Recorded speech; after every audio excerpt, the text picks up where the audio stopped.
रूस यूक्रेन की जंग ने अंतर्राष्ट्रीय सैन्य समीकरण इतनी तेजी से बदले हैं जिसकी कल्पना भी 23 फरवरी 2022 के पहले कभी नहीं की गई थी। नेटो के विस्तार से सुलगी ये बारूदी आग अब रूस के न्यूक्लियर सेंटर के विस्तार तक पहुंच चुकी है। रूस आने वाले दिनों में बेलारूस में न्यूक्लियर डिपो बनाकर वहां हथियार तैनात कर देगा, ये सबको पता है। लेकिन कहां तैनात करेगा ये खुद बेलारूस ने जानकारी दी है। देखिए टीवी पर पहली बार बेलारूस में पुतिन का एटमी सेंटर।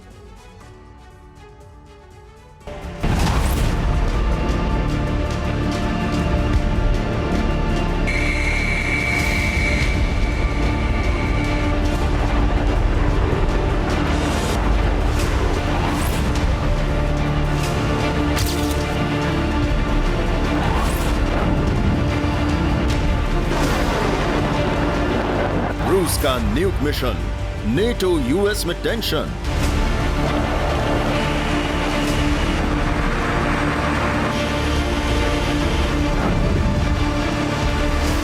टेलीविजन पर पहली बार एन डिपो का साक्षात्कार।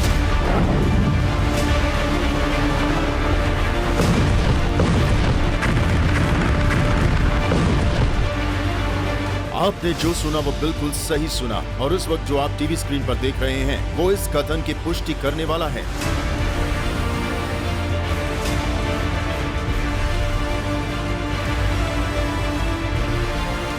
ये बेलारूस का वही मैदान है जहां रूस न्यूक्लियर हथियारों की तैनाती करने जा रहा है।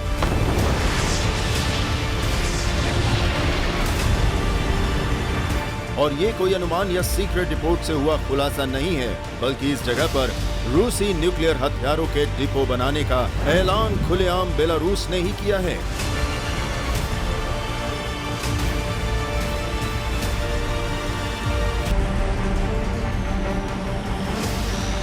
हालांकि ये न्यूक्लियर डिपो बेलारूस में किस जगह पर होगा इसका खुलासा नहीं किया गया है, लेकिन दावा है कि इसी जगह पर रूस न्यूक्लियर वेपन्स की तैनाती करेगा, जिसके लिए इंफ्रास्ट्रक्चर दुरुस्त किया जा रहा है। इसके अलावा दावा यह भी है कि रूस कुछ टैक्टिकल न्यूक्लियर वेपन्स के साथ बॉम्बर्स को बेलारूस के बेस पर पहले ही तैनात कर चुका है।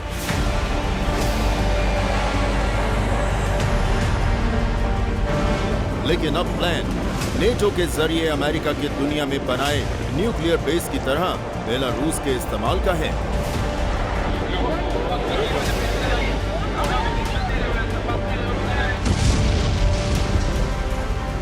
जाहिर है कि न्यूक्लियर वेपन्स डिपो की सुरक्षा के लिए हमेशा से इस तरह के ठिकाने सीक्रेट रखे गए हैं।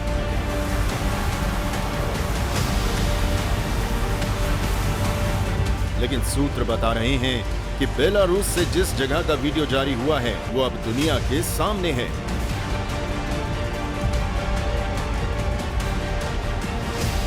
और ये ठिकाना बेलारूस के मध्य पश्चिमी क्षेत्र रादर वोल्गा में है। सूत्रों ने इस संबंध में दावा इसलिए भी किया है क्योंकि यही वो ठिकाना है जहां सोवियत काल में रूस का न्यूक्लियर लॉन्च ग्राउंड था।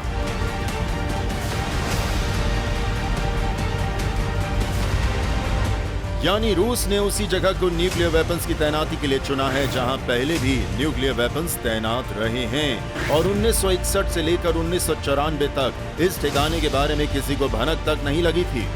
हालांकि इसके बाद भी रूस के साथ घनिष्ठता के कारण बेलारूस ने इस ठिकाने को गुप्त ही रखा। लेकिन दावा किया जाता है कि पूर्व सोवियत न्यूक्लियर कमांड के किसी अफसर ने इस ठिकाने का खुलासा कर दिया था, जिसके बाद यूएस एजेंट ने इसे ढूंढ निकाला था।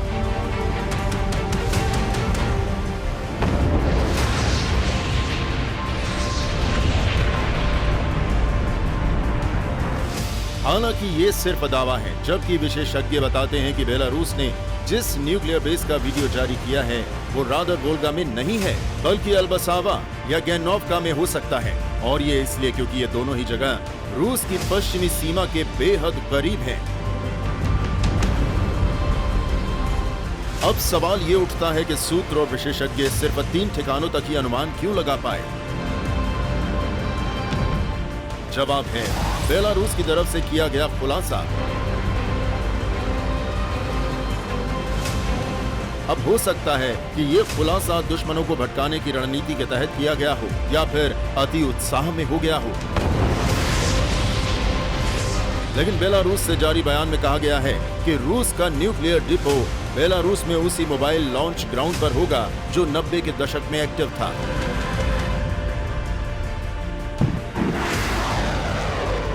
और 90 के दशक तक बेलारूस में 3 न्यूक्लियर डिपो थे। इन तीनों डिपो पर न्यूक्लियर लॉन्चिंग की सुविधा थी। पहले रादर वोल्गा में मोबाइल लॉन्चिंग सिस्टम तैनात थे। कुछ टैक्टिकल न्यूक्लियर वेपन अल्बासाबा में तैनात थे और बॉम्बर से लॉन्च होने वाले वेपन गैनोवका में रखे गए थे। इसलिए सोवियत काल के इन तीनों न्यूक्लियर लॉन्चिंग बेस के आसपास न्यूक्लियर डिपो होने की संभावना है।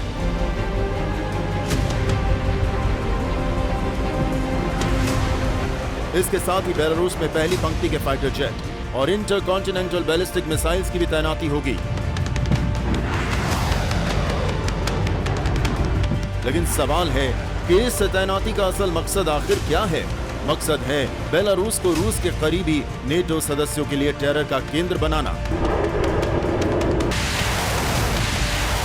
एक पश्चिमी विशेषज्ञ फ्रैंक लेडविज का दावा है कि बेलारूस का इस्तेमाल रूस एक टर्मिनल के रूप में कर सकता है। हालांकि इस टर्मिनल के इस्तेमाल की शर्त विश्व युद्ध हो सकती है, लेकिन फिलहाल संकट नेटो सदस्यों पर मंडरा रहा है। मतलब ग्लोबल एटमी जंग का सेंटर पॉइंट बेलारूस ही होगा और अमेरिका इसे रोक भी नहीं पाएगा, क्योंकि रूस अब पश्चिमी दरवाजे पर अमेरिका जैसी ही रणनीति के तहत न्यूक्लियर युद्ध की दिशा में बढ़ रहा है।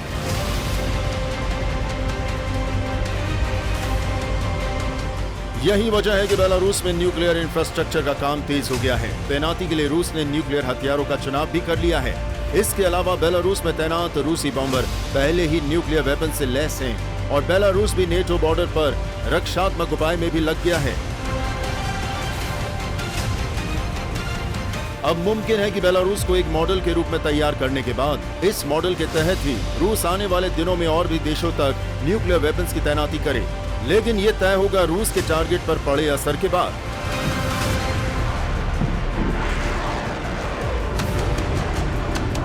प्राइमरी टारगेट के तौर पर बेलारूस के निशाने पर बाल्टिक स्टेट के देश लिथुआनिया, लातविया, एस्टोनिया और पोलैंड हो सकते हैं।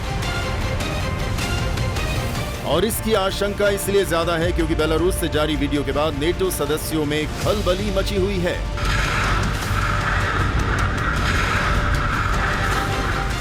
यूक्रेन की जंग से पहले तक बेलारूस को कोई खतरा नहीं माना गया, लेकिन यूक्रेन की जंग शुरू होते ही सभी की नजरें इस पड़ोसी पर घूम गई। आशंका पहले दिन से थी कि बेलारूस इस जंग में रूस के सहयोगी के तौर पर जरूर उतरेगा और ये आशंका अब सच होती दिख रही है। हालांकि बेलारूस ने जंग में उतरने का आधिकारिक ऐलान नहीं किया है, लेकिन दुनिया को पता है कि जंग में बेलारूस की भागीदारी बिना किसी पूर्व घोषणा के भी हो सकती है। और ऐसा हुआ तो ग्लोबल न्यूक्लियर वॉर छिड़ने में जरा भी वक्त नहीं लगेगा। यही वजह है कि दुनिया की ताकतें अब बेलारूस पर केंद्रित हैं। Bureau report, TV9 Bharatvarsh. रूस यूक्रेन की जंग के बीच साझेदारी का नया समीकरण भी बन रहा है। इस वक्त की बड़ी खबर, रूस, सीरिया, तुर्की और ईरान की पार्टनरशिप के संकेत मिल रहे हैं। रूस, सीरिया, तुर्की और ईरान के रक्षा मंत्री मिलेंगे। कल मॉस्को में मुलाकात करेंगे 4 देशों के रक्षा मंत्री। तुर्की है नेटो अलायंस का अहम पार्टनर, लेकिन मुलाकात करने वाला है वो भी शामिल होगा इन 4 देशों के रक्षा मंत्रियों में। कल मॉस्को में ये अहम मुलाकात होने वाली है। 30 अप्रैल आने में अभी 5 दिन बाकी हैं, लेकिन यूक्रेन के तेवर से लग रहा है कि ऑपरेशन की शुरुआत हो चुकी है।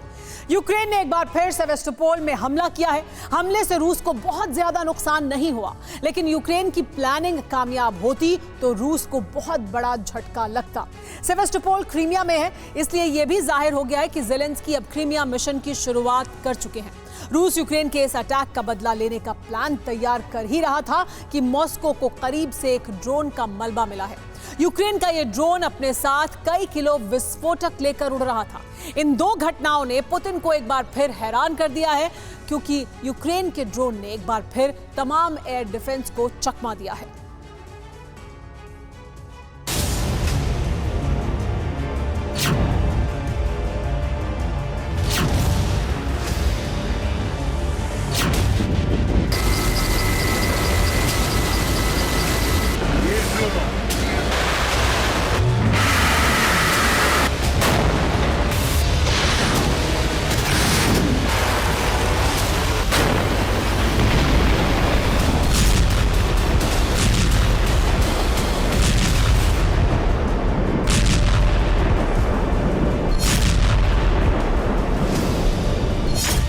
ऐसे जोरदार धमाके तो नहीं हुए, लेकिन ब्लास्ट की ऐसी आशंकाओं से पुतिन की धड़कनें जरूर तेज हैं।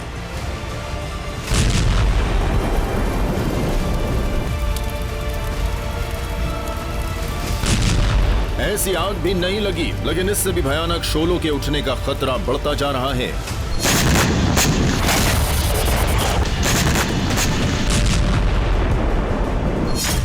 जमीन पर पड़ा ड्रोन का यह मलबा सबूत है कि रूस की जमीन कभी भी आसमान से आने वाले आत्मघाती मशीनी परिंदों से दहल सकती है।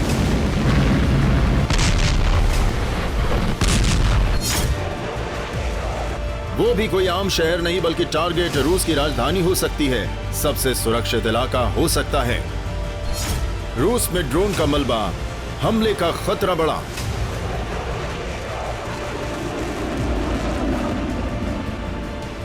ये यूक्रेन का कामिकाज़े ड्रोन है। मॉस्को के बेहद करीब ये ड्रोन क्रैश होकर जमीन पर गिर गया।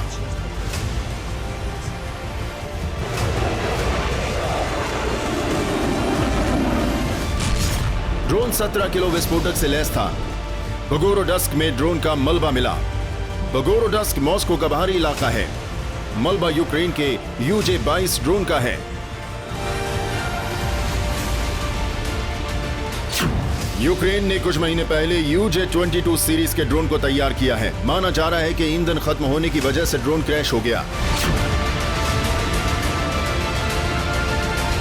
17 किलो विस्फोटक के साथ अगर ये ड्रोन अपने टारगेट को हिट करता तो कुछ ऐसा धमाका हो सकता था।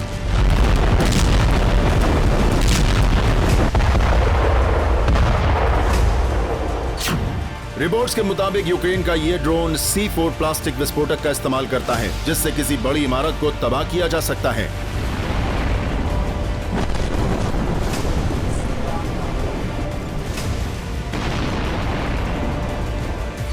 मॉस्को पर हमले के साथ ही यूक्रेन ने क्रीमिया, सेवेस्तोपोल में भी हमले की कोशिश की है। सेवेस्तोपोल में यूक्रेन ने 2 सरफेस ड्रोन का इस्तेमाल किया। ये ड्रोन पानी की सतह पर बड़ी खामोशी से चलता है और टारगेट के करीब पहुंचकर धमाका कर देता है। यूक्रेन का सरफेस ड्रोन क्रीमिया में तैनात ब्लैक सी फ्लीट के करीब पहुंच गया था, लेकिन ब्लास्ट में रूस ने किसी तरह के नुकसान से इनकार किया है।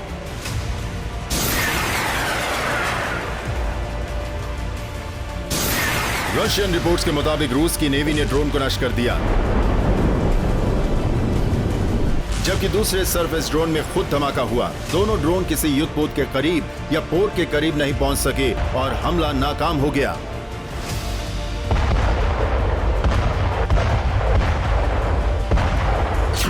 लेकिन रूस के लिए चिंता की बात यह है कि अगर यह हमला कामयाब होता तो रूस को बहुत बड़ा नुकसान हो सकता था। 2 सरफेस ड्रोन से ब्लैक सी फ्लीट के मुख्यालय, फ्यूल डिपो या किसी मिलिट्री एयरफील्ड को निशाना बनाया जा सकता था। पिछले साल अक्टूबर में रूस को यूक्रेन के पास सरफेस ड्रोन होने की जानकारी मिली थी। रूसी सोशल मीडिया प्लेटफॉर्म्स पर यह तस्वीर वायरल हुई थी। दावा था कि क्रीमिया के काले सागर के तट के पास मिली है। यह बोट सेवेस्तोपोल में रूसी नौसैनिक बेस के पास मौजूद थी। रूसी सेना ने रहस्यमयी ड्रोन की जांच की तो पता चला यूक्रेन का सी ड्रोन वाटर जेट से तैयार किया गया है। यह रोटेक्स के इंजन से चलता है। स्पीड 70 मील प्रति घंटे की होती है। डीजल या इलेक्ट्रिक दोनों ही ईंधनों से चलता है। रूसी सोशल मीडिया प्लेटफॉर्म पर इसे यूक्रेन की साजिश बताकर शेयर किया गया था। सवाल यह भी है कि कहीं ऐसी किसी बोट से क्रीमिया ब्रिज पर अटैक तो नहीं किया गया है। वजह ये वायरल तस्वीरें हैं। माना जा रहा है कि अब यूक्रेन के पास ऐसे कई सरफेस ड्रोन हो सकते हैं, जिसके जरिए यूक्रेन ब्लैक सी में यूक्रेन रूस को बड़ा झटका दे सकता है। मॉस्को के करीब ड्रोन का मलबा मिलने से रूस में हवाई कवच के दावों पर फिर सवाल उठ रहे हैं। जिस देश के पास S-400, S-300 और कई एयर डिफेंस सिस्टम हैं, वहां लगातार ड्रोन की एंट्री रूस के दावों की पोल खोल रही है।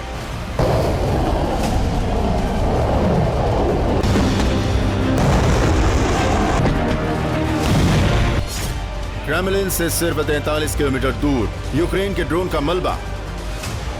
रूस की जमीन को थर्राने में सक्षम एक ड्रोन मॉस्को के बिल्कुल करीब तक पहुंच चुका था और रूस की वायुसेना को पता तक नहीं चला। यह ड्रोन मॉस्को की किसी भी अहम जगह पर धमाका कर सकता था। रूस के लिए सबसे चिंता की बात है कि मॉस्को में दाखिल होने के बावजूद ड्रोन को किसी एयर डिफेंस ने नहीं गिराया। आशंका है कि ड्रोन बेहद नीचे उड़ रहा था।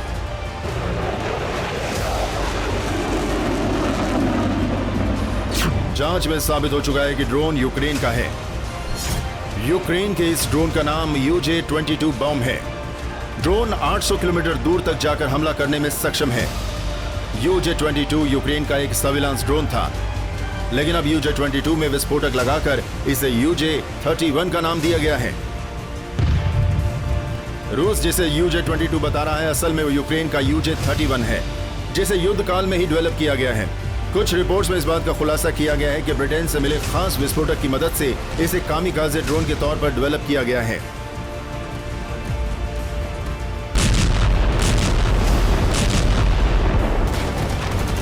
यूक्रेन के इस ताबड़तोड़ अटैक के बाद पुतिन भी एक्टिव हैं। बदले की तैयारी भी शुरू हो गई है। यूक्रेन पर कई मोर्चों से घातक हमले की तैयारी है, लेकिन इन तैयारियों के बीच अब पुतिन के सामने अपनी जमीन, अपने इंफ्रास्ट्रक्चर्स और अपने रिहायशी इलाकों को बचाने की चुनौती है।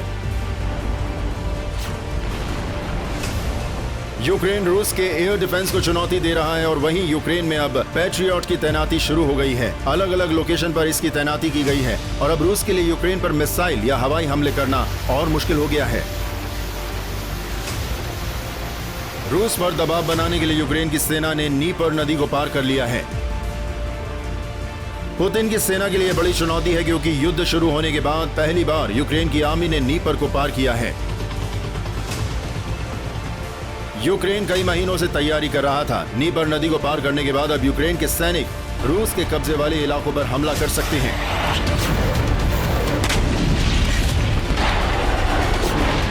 यूक्रेन के सैनिकों की यह मूवमेंट भी जेलेंस्की के क्रीमिया मिशन की शुरुआत का संकेत है। Bureau report, TV9 Bharatvarsh. Ukraine ने सिर्फ सेवेस्टोपोल में ही ड्रोन हमला नहीं किया, उसने मॉस्को और क्रीमिया को भी ड्रोन से दहलाने की कोशिश की। जेलेंस्की सेना का यह कदम आत्मघाती है। रूस के 3 शहरों पर अटैक के साथ ही यूक्रेन सर्वनाश का क्रीमिया गेट ओपन हो गया। यूक्रेन के हमले के बाद पुतिन इतने क्रोध में है कि वो किसी भी वक्त एटमी जलजला लाने का ऑर्डर दे सकते हैं। क्रेमलिन के अंदर से जो रिपोर्ट आई है वो ऐलान कर रही है कि रूस अब यूक्रेन को पूरी तरह से खत्म कर देगा।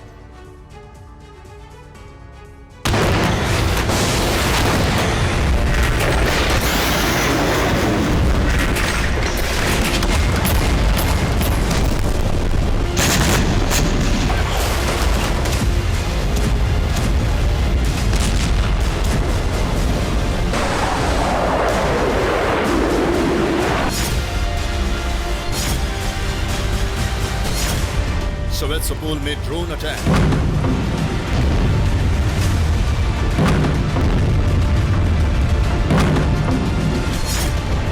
क्रीमिया में ब्लास्ट।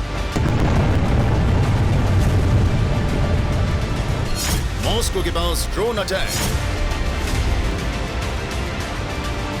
एक साथ रूस के 3 जगहों पर ड्रोन से हमला हुआ और इसी के साथ महाविध्वंस का क्रीमिया गेट खुल गया। यूक्रेन ने ड्रोन बरसाकर रूस को दहलाने की कोशिश की, लेकिन वो नाकाम हो गया। रूस के एयर डिफेंस सिस्टम ने जेलेंस्की के ड्रोन को ढेर कर दिया।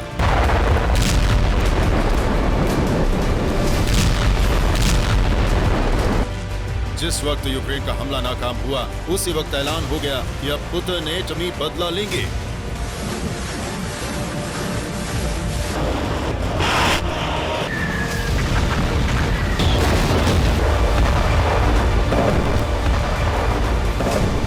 क्रीमिया को लेकर वार्निंग दे चुके हैं कि क्रीमिया रेड लाइन है। तो अगर यूक्रेन ने इस रेड लाइन को क्रॉस करने की कोशिश की, अगर यूक्रेन ने क्रीमिया पर अटैक किया, तो फिर यूक्रेन का विनाश तय है।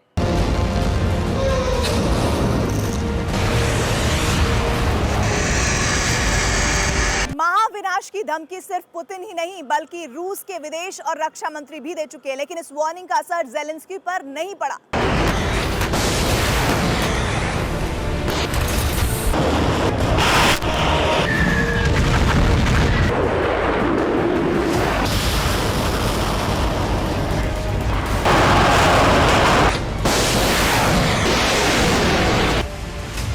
ने क्रीमिया के साथ साथ मॉस्को पर भी धावा बोलने की कोशिश की। यूक्रेन की इसी हिमाकत से पुतिन आउट ऑफ कंट्रोल हो गए हैं। युद्ध के मैदान में अब वो होने वाला है जिसकी कल्पना किसी ने भी नहीं की होगी।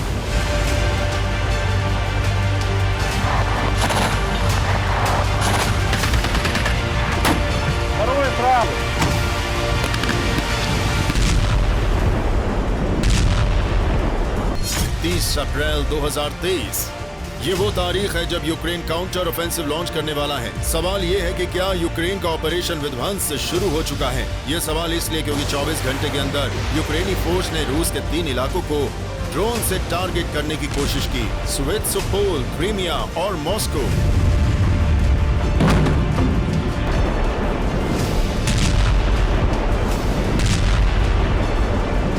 सवाल यह है कि पुतिन का अगला कदम क्या होगा। क्या पुतिन यूक्रेन का विनाश करने के लिए उस पर ऑल राउंड अटैक करने की प्लानिंग कर रहे हैं? क्या ऑल राउंड अटैक लॉन्च कर दिया जाएगा?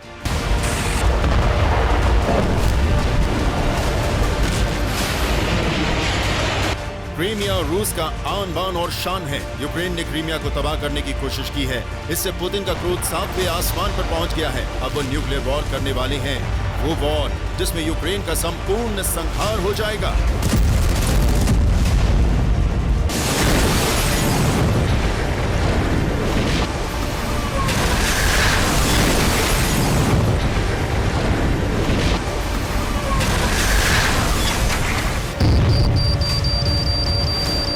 पुतिन यूक्रेन का क्या हश्र करने वाले हैं, इसका खुलासा किया है रूसी डूमा के मेंबर एंटली वॉसरमैन ने एक इंटरव्यू में।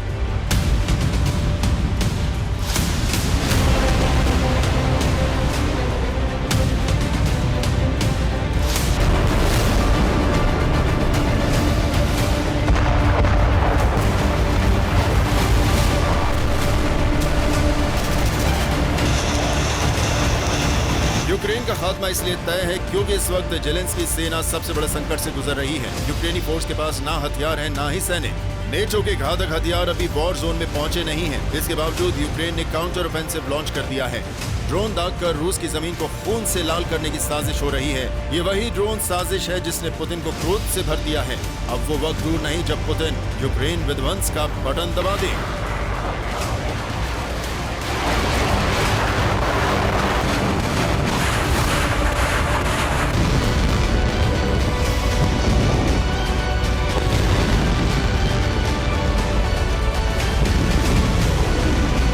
यूक्रेन हथियार संकट से जूझ रहा है। मौका और माहौल मुफीद है। पुतिन इसी का फायदा उठाने वाले हैं। रूस घातक हथियारों से प्रहार करने वाला है। अगर यूक्रेन को बचाने अमेरिका और नेटो आएंगे तो पुतिन एटमी स्ट्राइक शुरू कर देंगे और इसी के साथ क्रीमिया को लेकर शुरू हो जाएगा महाविध्वंस। Bureau report, TV9 Bharat. अगर 30 अप्रैल को यूक्रेन रूस पर बड़े हमले की तैयारी कर रहा है तो पुतिन ने भी यूक्रेन को तहस नहस करने की कसम खा रखी है। क्रीमिया पर अगर एक भी बम गिरा तो रूस यूक्रेन पर इतना जबरदस्त काउंटर अटैक करेगा कि यूक्रेन के कई शहर पूरी तरह तबाह हो जाएंगे। इस एक्सक्लूसिव रिपोर्ट के जरिए आप भी जानिए आखिर रूस का वो कौन सा प्लान है जिससे पुतिन प्रतिशोध लेंगे और वो कौन सा विनाशकारी हथियार अटैक के लिए इस्तेमाल करने वाले हैं।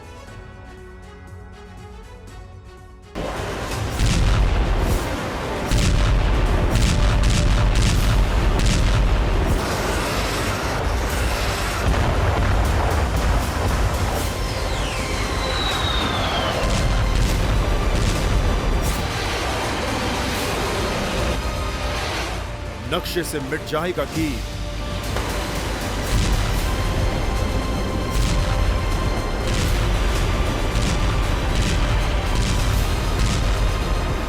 नेस्तनाबूद हो जाएगा खार्किव। मारियोपोल में मचेगी चीख पुकार। डोनबास में आएगी बारूदी तबाही। और इस तबाही को लाने वाला फादर ऑफ ऑल बम का बड़ा जखीरा रूस ने तैयार भी कर लिया है।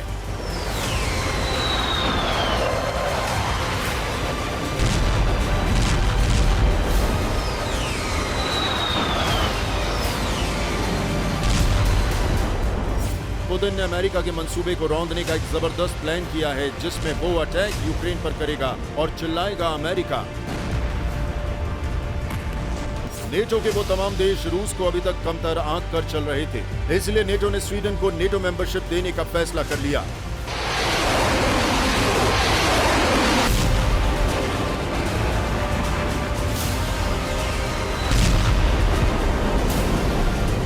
लेकिन अब पुतिन के पलटवार की बारी है। इसके लिए 3 लेवल अटैकिंग प्लान बनाया है, जिसमें सरप्राइज अटैक करेगा रूस का फैब 100 बम।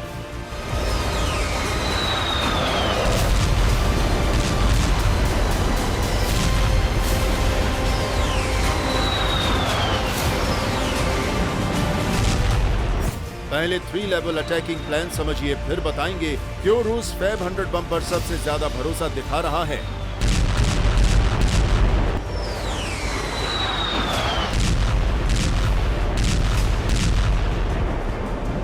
3 लेवल अटैकिंग प्लान में रूस सबसे पहले ड्रोन से अटैक कराएगा, जिसके जरिए फैब 100 बम को गिराया जाएगा। ठीक उसी तरह जैसे ईरान के लिए कामिकाज़ी ड्रोन शहीद ने तबाही मचाई थी, लेकिन इस बार ये काम रूस का सीरियस ड्रोन करेगा। एक बार ड्रोन काम तमाम करने निकल आएंगे तो फिर रूस की सदर्न कमांड के Su-35 एयरक्राफ्ट उड़ान भरेंगे और back to back KAB 500 guided bomb गिराएंगे। साथ ही कुछ फाइटर क्राफ्ट मिसाइल अटैक भी करेंगे। आसमान से अंगारे बरसने के बाद तीसरे लेवल पर बारी आएगी जमीनी हमले की और इलाके पर कब्जे की, जो काम रूस के कॉन्ट्रैक्ट सोल्जर को मिला है, जिनकी तादाद अभी 40,000 है, जिसे बढ़ाकर 1.5 लाख किया जाना है। यानी रूस इस साल अभी तक का सबसे बड़ा हमला करके यूक्रेन का खेल खत्म करने जा रहा है।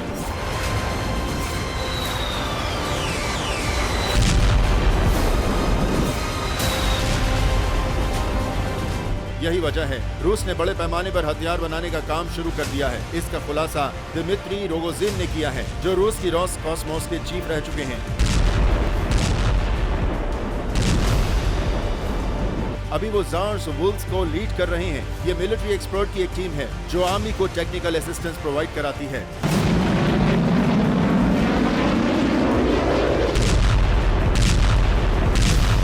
दिमित्री रोगोजिन ने टेलीग्राम पर एक पोस्ट किया है, जिसमें लिखा है, रूस जल्द ही बड़ा ड्रोन अटैक कर सकता है, जिसमें विनाशकारी हथियारों का इस्तेमाल करेगा, जिसमें फैब 100 सबसे ज्यादा तबाही मचाने वाला है।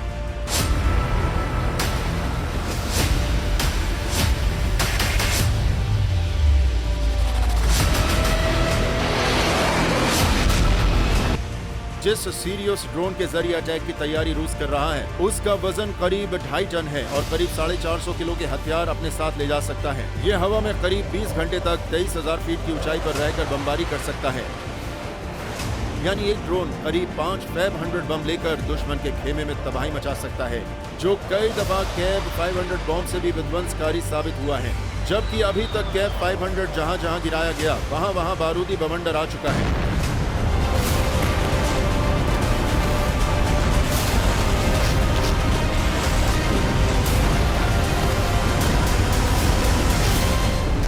सोचिए, जब एक साथ दर्जनों ड्रोन एक साथ फैब 100 बम गिराएंगे, तब तबाही की सुनामी आनी तय है।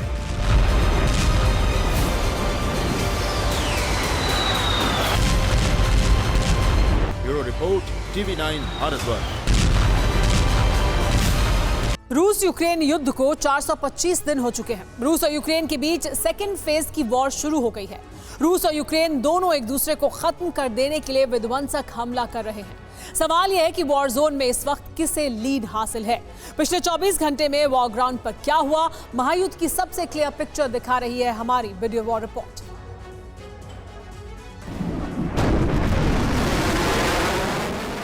वॉर जोन में आज यूक्रेन ने भीषण मिसाइल अटैक किया। यूक्रेनी अटैक हेलीकॉप्टर ने रूसी फ्रंट लाइन को तबाह कर दिया। यूक्रेन के एयर अटैक में रूसी खेमे को भारी नुकसान पहुंचा है। अटैक के इस वीडियो को यूक्रेन ने ही जारी किया।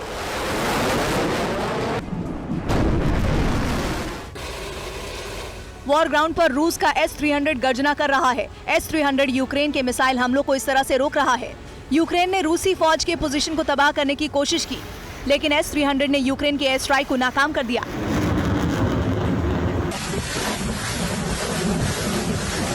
ये यूक्रेन का MLRS अटैक है। यूक्रेनी फोर्स ने सेल्वो रॉकेट सिस्टम से इतने रॉकेट दागे कि रूस की पोजीशन दहल गई। यूक्रेन का दावा है कि उसके रॉकेट हमले में रूस के कई सैनिक मारे गए।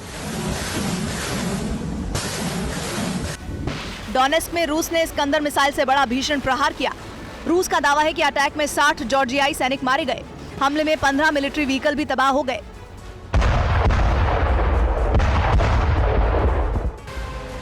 रूस ने यूक्रेन पर हमले बहुत तेज कर दिए हैं। रूसी फौज ग्रैड रॉकेट लॉन्चर से यूक्रेनी ठिकानों को इस तरह से तबाह कर रही है।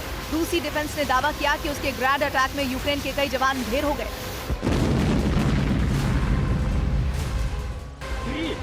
युद्ध के मैदान में रूस का होवित्जर भी यूक्रेन की बर्बादी लिख रहा है। रशियन आर्मी ने होवित्जर तोप से घातक हमला किया। बारूदी बारिश में यूक्रेन के कई ठिकाने ध्वस्त हो गए।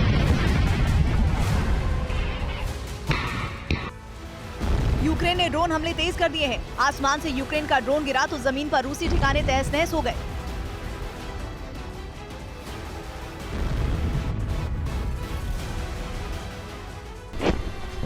डॉनबास के मकीवका में यूक्रेन ने मिसाइल अटैक किया। मिसाइल रिहायशी इलाकों में जाकर गिरी। हमले में 2 लड़कियों की मौत हो गई, कई घायल हो गए।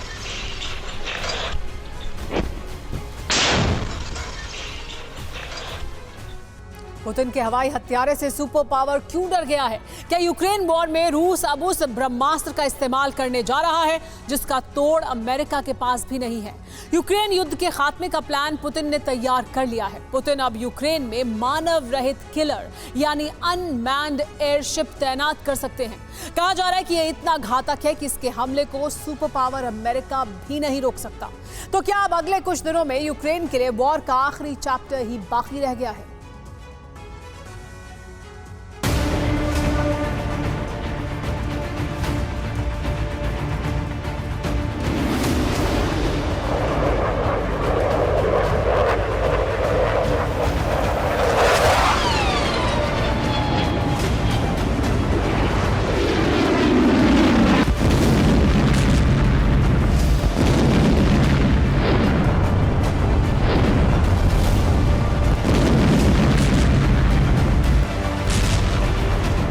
यूक्रेन के संपूर्ण विनाश का प्लान, पुतिन भेजेंगे नए घातक हथियार।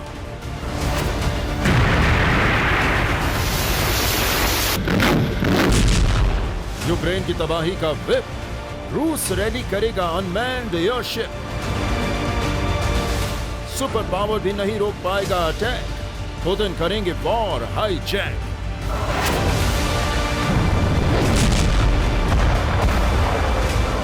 रूसी प्रेसिडेंट पुतिन ने यूक्रेन को पूरी तरह मिटाने का प्रण कर लिया है। अब पुतिन यूक्रेन के खिलाफ जो ब्रह्मास्त्र चलाने वाले हैं उसे अमेरिका भी नहीं रोक सकता है।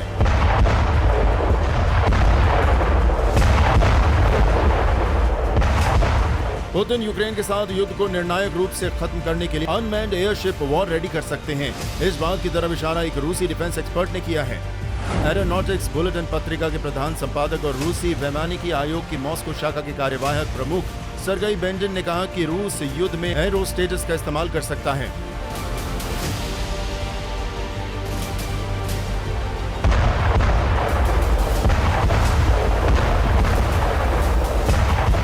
युद्ध में मानव रहित एयरशिप की बातें पिछले काफी समय से उठती रही हैं। द यूरेशियन टाइम्स की एक रिपोर्ट के हवाले से कहा गया है कि रूस अब यूक्रेन के साथ युद्ध को ज्यादा लंबा नहीं खींचने देने के मूड में है।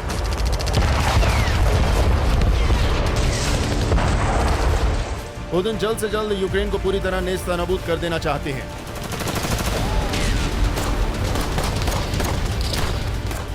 युद्ध में यूक्रेन को तो बेइंतहा नुकसान हुआ ही है, लेकिन रूस को भी अब तक के युद्ध में कम नुकसान नहीं उठाना पड़ा है।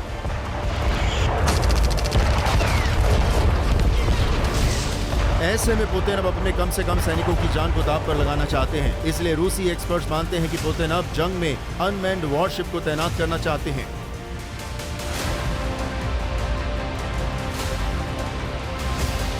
रूसी सैन्य एक्सपर्ट के मुताबिक रूस के मानव रहित एयरशिप की खासियत को देखते हुए ही पुतिन इसे अब यूक्रेन के खिलाफ ब्रह्मास्त्र के रूप में इस्तेमाल करना चाहते हैं।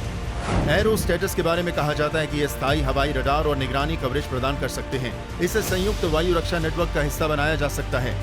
एरोस्टेटस एयरशिप का ही एक रूप है। इसमें एयर एक्टिविटी के लिए प्रोपेलर या इंजन नहीं होता। इसमें महीनों तक हवा में रहने की क्षमता होती है। ये लंबे समय तक हवा में रहकर कम्युनिकेशन जारी रख सकता है। ये फ्रंट लाइन से 20 से 30 किलोमीटर दूर रहकर भी मोबाइल इंटरनेट या इलेक्ट्रॉनिक युद्ध प्रणाली से जुड़ा रह सकता है।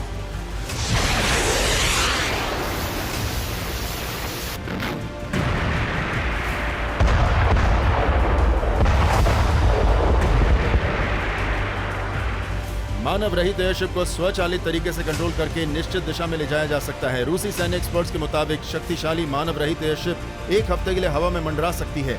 साथ ही वो रूसी सैनिकों को दुश्मन के ड्रोन के खिलाफ भी मुकम्मल सुरक्षा मुहैया करा सकती है।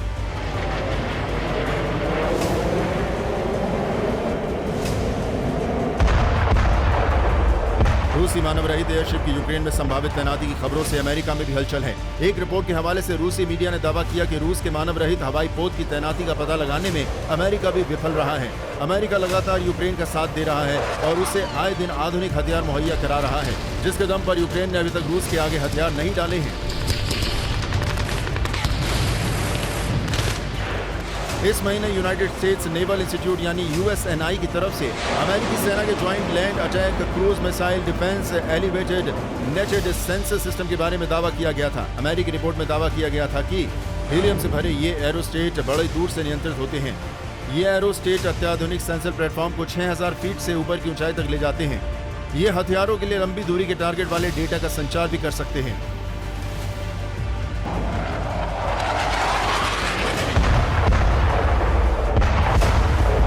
लेकिन रूसी एक्सपर्ट्स का दावा है कि पुतिन जिन अनमैन्ड एयरशिप को यूक्रेन में रेडी करने वाले हैं, उनका तोड़ अमेरिका के पास भी नहीं है। रूसी मीडिया के हवाले से जारी की गई रिपोर्ट के बाद अब बहस इस बात को लेकर भी छिड़ गई है कि क्या अब भविष्य में हवा में मानव रहित एयरशिप से ही जंग लड़ी जाएगी। Bureau report TV9 Bharatvarsh. Ukraine रूस की जंग में न्यूक्लियर तबाही का वक्त करीब आ रहा है। मुमकिन है कि दुनिया जल्द ही यूक्रेन को न्यूक्लियर रेडिएशन से तड़पता देखे। और ये कोई अनुमान नहीं है, बल्कि ये इंटरनेशनल एटॉमिक एनर्जी एजेंसी का दावा है, जिसके मुताबिक इस न्यूक्लियर तबाही का एपिसेंटर होगा ज़ैपोरिज़िया न्यूक्लियर पावर प्लांट। आखिर क्या है ज़ैपोरिज़िया के हालात, क्यों डरा रहा है न्यूक्लियर पावर प्लांट, देखिए इस रिपोर्ट में।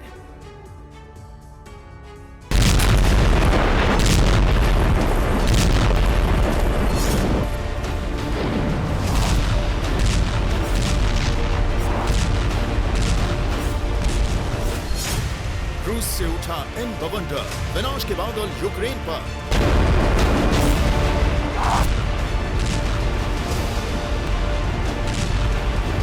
यूक्रेन के बार जोन में न्यूक्लियर विनाश के बादल मंडरा रहे हैं, लेकिन ये विनाश ना तो रूस के हाइपरसोनिक हथियारों से होगा, ना ही टैक्टिकल न्यूक्लियर वेपन्स के इस्तेमाल से, बल्कि बिना हथियारों के भी रूस तबाही मचाने के लिए तैयार है।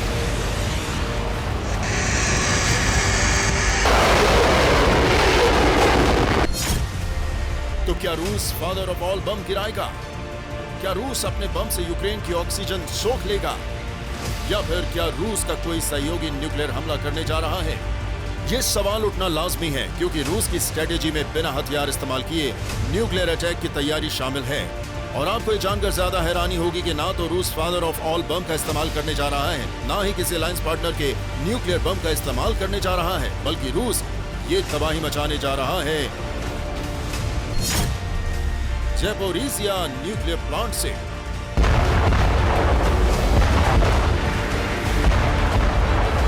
आपने बिल्कुल सही सुना, वो वक्त बहुत करीब है जब ज़ैपोरिज़िया न्यूक्लियर प्लांट के रिएक्टर फट जाएंगे और यूक्रेन न्यूक्लियर रेडिएशन से धीरे धीरे पूरी तरह तबाह हो जाएगा।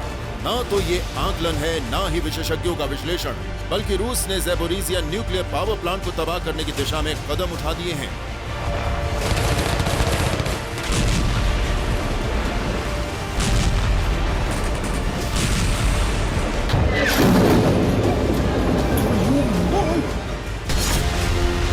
तेईस-24 की दरमियानी रात ज़ैपोरिज़िया में जबरदस्त हमला हुआ।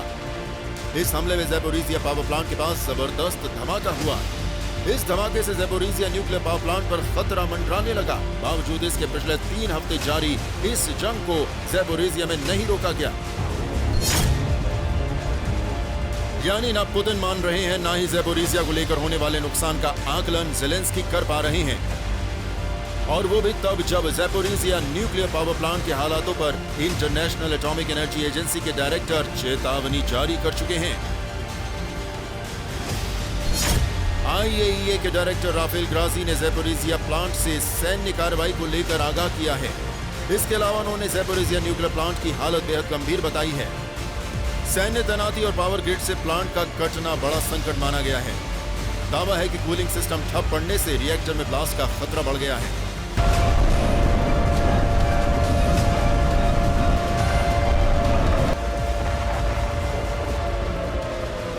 दरअसल 9 मार्च को एक रूसी मिसाइल के अटैक में पावर प्लांट की सप्लाई लाइन ग्रिड से कट चुकी है और सैन्य जमावड़े की वजह से इसे बहाल कर पाना करीब नामुमकिन हो गया है। अब तक power plant backup power line पर निर्भर है, जिसके डिस्कनेक्ट होते ही न्यूक्लियर रिएक्टर में विस्फोट की संभावना बढ़ जाएगी। हालांकि ये हालात दोनों तरफ से बड़ी आक्रामकता के कारण बने हैं, लेकिन दोनों ही ज़ैपोरिज़िया को लेकर अपनी आक्रामकता कम नहीं कर रहे हैं, जिससे साफ संदेश मिल रहा है कि जल्द ही न्यूक्लियर बवंडर ज़ैपोरिज़िया से उठ सकता है।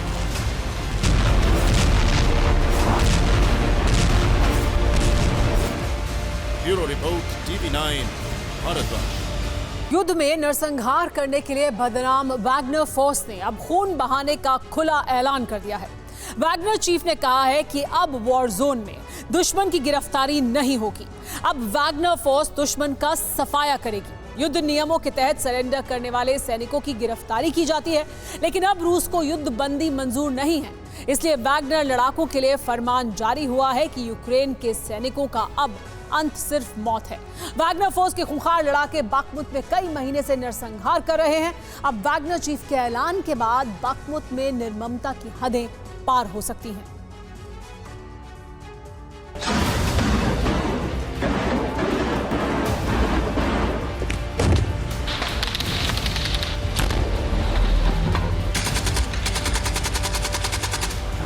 युद्ध का नाम देखकर बाखमुत में नरसंहार चलता रहा। हजारों सैनिक मार दिए गए। अब बाखमुत में 8 महीने से अधिक समय के बाद भी जीत न मिलने पर वैगनर चीफ की बौखलाहट सामने आई है। वैगनर चीफ ने अब अपने खूंखार लड़ाकों को खुली छूट दे दी है।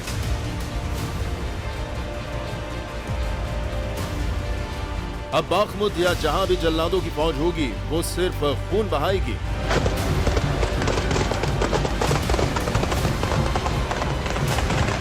वैगनर चीफ ने ऐलान कर दिया है कि अब सरेंडर स्वीकार नहीं होगा। सामने दुश्मन निहत्था या घुटनों के बल ही क्यों ना बैठा हो, वैगनर्स गोली चलाएंगे और तब तक चलाएंगे जब तक सामने वाला दम न तोड़ दे।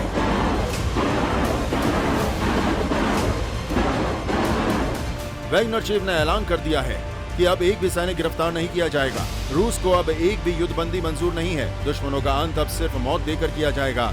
वैगनर ग्रुप दुश्मन का सफाया करने आगे बढ़ेंगे। वैगनर चीफ का यह ऐलान दुश्मन को डराने के लिए है, लेकिन सच यही है कि पुतिन की प्राइवेट आर्मी जहां भी जाती है वहां नरसंहार होता है। युद्ध के नियमों को तोड़ने के लिए वैगनर ग्रुप बरसों से बदनाम है। यही वजह है कि पुतिन खुलकर कभी वैगनर ग्रुप के वजूद को स्वीकार नहीं करते हैं।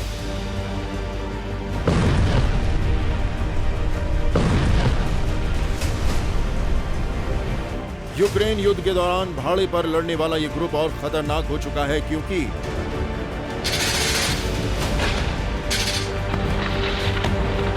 वैगनर ग्रुप में खूंखार कैदियों की भर्ती हुई। वैगनर ग्रुप को सेना ने पूरी मदद की। वैगनर ग्रुप को घातक हथियार मिले। यमदूत कहे जाने वाले वैगनर ग्रुप के लड़ाके सीरिया में लड़ चुके हैं। सबसे बेरहम लड़ाके माने जाने वाले वैगनर ग्रुप के जल्लाद बिना किसी उसूल के जंग लड़ते हैं। सूडान और लेबनान में खूनी कोहराम मचा चुके हैं। रूस, जॉर्जिया युद्ध और चेचन्या की लड़ाई में भी वैगनर ग्रुप शामिल था। दावा किया जाता है कि 2020 के बाद से रूसी सेना जरूरत पड़ने पर वैगनर ग्रुप के लड़ाकों को निजी कॉन्ट्रैक्टर भाड़े पर लेती है।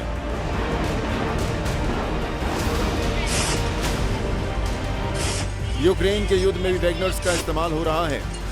बाखमुत में वैगनर ग्रुप ने ऑपरेशन मीट ग्राइंडर चलाया था। मकसद जीत हासिल करने के साथ ही पूरे इलाके को खाली कराना, दुश्मन की लाशें बिछाना था। मारियोपोल और बूचा का नरसंहार भी बाखमुत के सामने छोटा दिखाई देने लगा है। बाखमुत में पिछले 3 महीनों से वैगनर ग्रुप यूक्रेनी सैनिकों को चुन चुन कर खत्म कर रही है। दावा किया जाता है कि सरेंडर करने वाले सैनिकों को भी वैगनर ग्रुप तड़पा तड़पा कर मौत देता है। वैगनर चीफ ज्यादा से ज्यादा हत्या करके युद्ध में अपनी वीरता को साबित करना चाहता है। Bureau report, TV9, Bharatvarsh. America उकसाता रहा, यूक्रेन युद्ध में आगे बढ़ता रहा, नेटो देश हथियार भेजते रहे, जेलेंस्की जंग लड़ते रहे, लेकिन अब जेलेंस्की नेटो के चक्कर में ऐसे घिरे हैं कि पूरा यूक्रेन दांव पर लगा चुके हैं। यूक्रेन के पास हथियारों की कमी है और जो हथियार नेटो देशों से मिले हैं वो किसी काम के नहीं। यानी नेटो ने यूक्रेन के साथ धोखा कर दिया है। आखिर कैसे जेलेंस्की नेटो के चक्रव्यूह में फंसकर यूक्रेन के लिए भस्मासुर बन चुके हैं, इस रिपोर्ट के जरिए समझिए।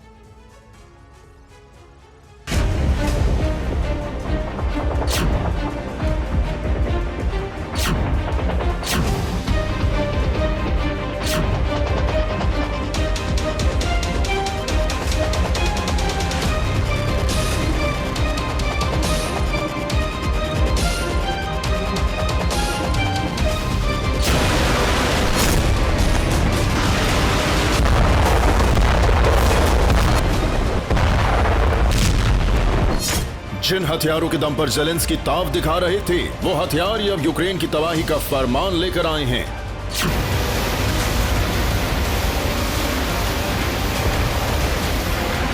नेटो देशों ने यूक्रेन को मदद के नाम पर एहसान भी जता दिया और यूक्रेन के साथ बहुत बड़ा धोखा भी कर दिया।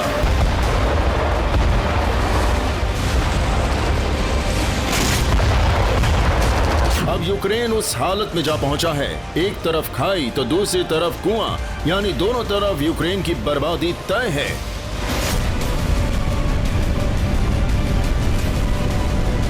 नेटो ने यूक्रेन के साथ बड़ा खेल खेला है।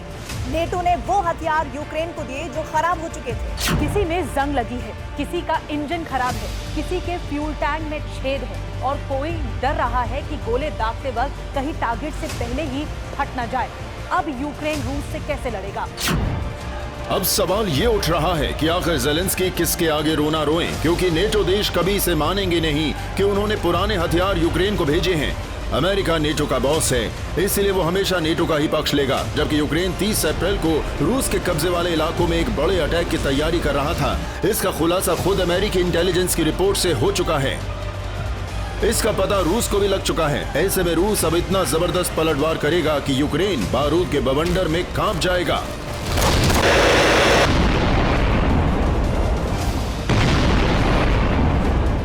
लेकिन यूक्रेन के पास उस हमले का जवाब देने का भी दम नहीं बचा है, क्योंकि ना तो हथियार उसके पास हैं, जो हैं वो भी बेकार हैं।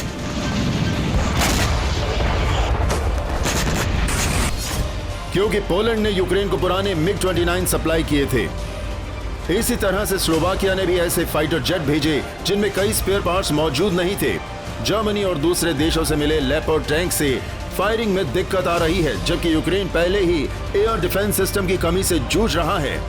यूक्रेन को लगभग 30 देशों ने हथियार भेजे हैं। यूक्रेन लगातार हथियारों की मांग कर रहा है, लेकिन अब नेटो देश और तमाम दूसरे देश ये समझ चुके हैं कि वो कब तक यूक्रेन को हथियारों की सप्लाई करते रहेंगे और इसीलिए अब वो देश यूक्रेन को खराब और बेकार हो चुके हथियार भेज रहे हैं, क्योंकि वो समझ चुके हैं कि अब युद्ध लंबा चलेगा और आने वाले वक्त में यूक्रेन को लंबे वक्त तक हथियारों की जरूरत होगी। ऐसे में हथियार तो भेजे जा रहे हैं, लेकिन ये सभी हथियार खराब और रिटायर हो चुके हैं, आउटडेटेड हथियार हैं।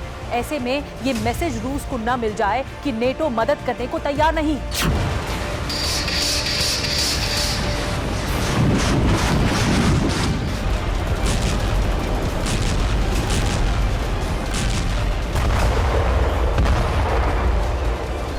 यानी यूक्रेन को हथियार भी पहुंच जाएं और उनके खराब हथियार भी खप जाएं, लेकिन इन सब के बीच यूक्रेन फंस गया है।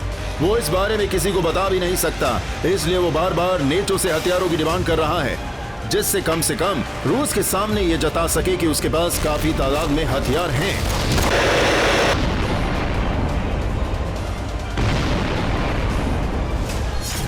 लेकिन अब सवाल ये उठ रहा है, यूक्रेन अब 30 अप्रैल को क्या करेगा, क्योंकि उसने 30 अप्रैल की तारीख रूस पर काउंटर अटैक के लिए तय की थी। लेकिन बेकार हथियारों से वो कैसे अटैक करेगा? ऐसी स्थिति यूक्रेन के लिए भस्मासुर जैसी हो चुकी है, क्योंकि अगर वो रूस पर अटैक करने जाता है तो उसे नए हथियार चाहिए होंगे जो उसे जल्दी नहीं मिलने वाले। अगर वो अपने पास मौजूद हथियारों से अटैक करेगा तो रूस के कब्जे वाले इलाकों में ज्यादा तबाही का मंसूबा फेल हो सकता है, क्योंकि यूक्रेन के पास मौजूद हथियार पुराने हैं। इस बीच कहीं ऐसा ना हो, अगर रूस ने अटैक कर दिया तो यूक्रेन बचाव भी नहीं कर सकता। यानी हर तरफ से यूक्रेन घिर चुका है और इसके लिए जिम्मेदार वही नेटो है, जिसके दम पर ज़ेलेंस्की ने यूक्रेन को दांव पर लगा दिया। Bureau report, TV9 Bharatvarsh.